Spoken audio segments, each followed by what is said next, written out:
You read the title, you read the thumbnail. That's right, boys. Rune Slayer is saved. There has been some abrupt changes to the direction of the game, and I am so excited to be the one to tell you guys that things are finally looking good for Rune Slayer.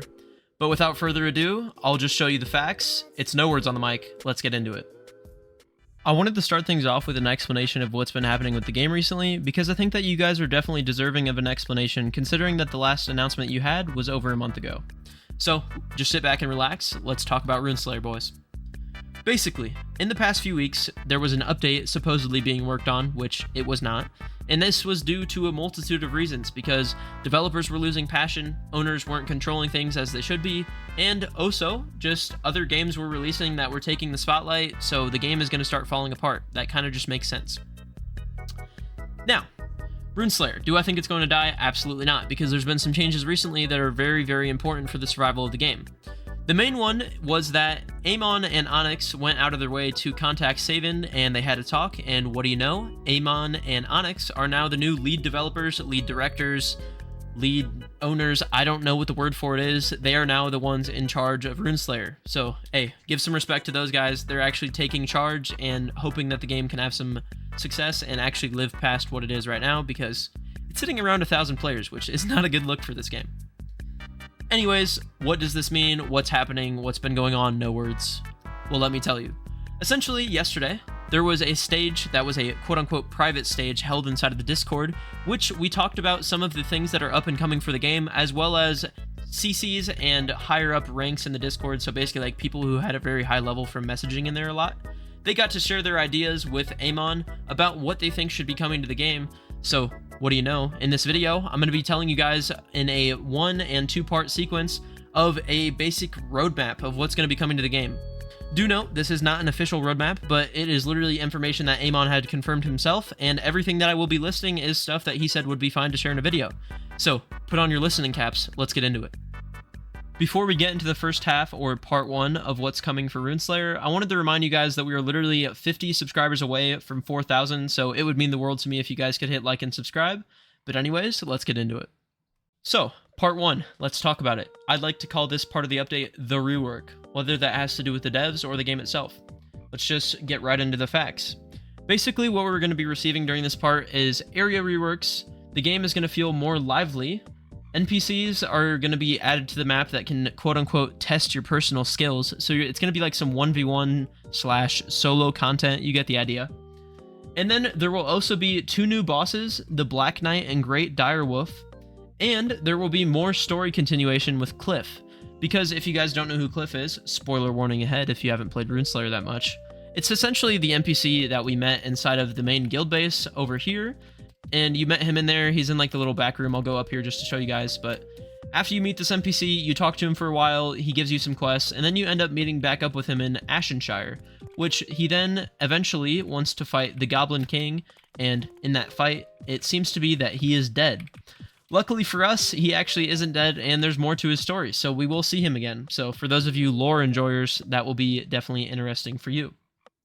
The other things that I wanted to touch on with the idea of area reworks and making the map more lively is definitely just Wayshire itself.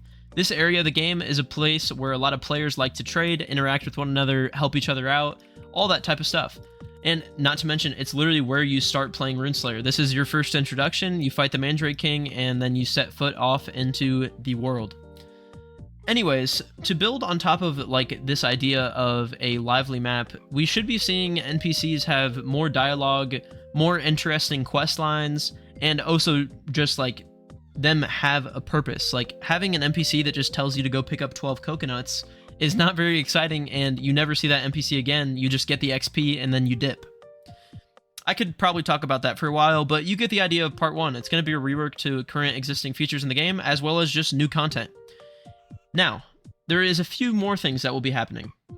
These will be some like developer changes or changes with attitude of what's going on with the game, and these are definitely very important, so, you know, listen up, because this is stuff that you guys want to hear. The first thing is that developers will be more talkative about the updates, which is definitely huge. The second thing is that developers will be handled better, and control will be handled far better. This is going to be up to Amon and Onyx, and I'm sure that they'll probably run things a lot better than the current owners were. The third thing is that testing phases will be longer, even if it means delaying the update. quote unquote quality is what matters. That last part is definitely huge because testing for Tundra was very minuscule, and to be honest with you guys, quite literally, there was multiple bugs that I reported and other people reported, such as the shark taming bug and like coconuts not being be able to be picked up. Like there was just like so many random bugs that made the update feel like shit, for the lack of a better word, that weren't fixed even though they were reported. So that kind of gives you an idea of how testing was actually happening. But anyways, that's enough about part 1. Let's get into the rather more exciting part 2. I low-key feel like Mr. Beast right now just because I gave a noob a golden fairy because he traded me when I hopped on the slot. So anyways, character switch, part 2. I would like to call this part of the update community. And now, this update or like series of updates that's going to be coming within part 2 is definitely very cool. The first thing that I'm going to mention is the tower event. This thing sounds fucking nuts. Essentially, there's going to be a tower. You kill mobs on each level with a team of 3 to 5 players. When you clear one level, you enter the next level. So stage 1 through 100, you could say. It might have more stages than that. It might have less.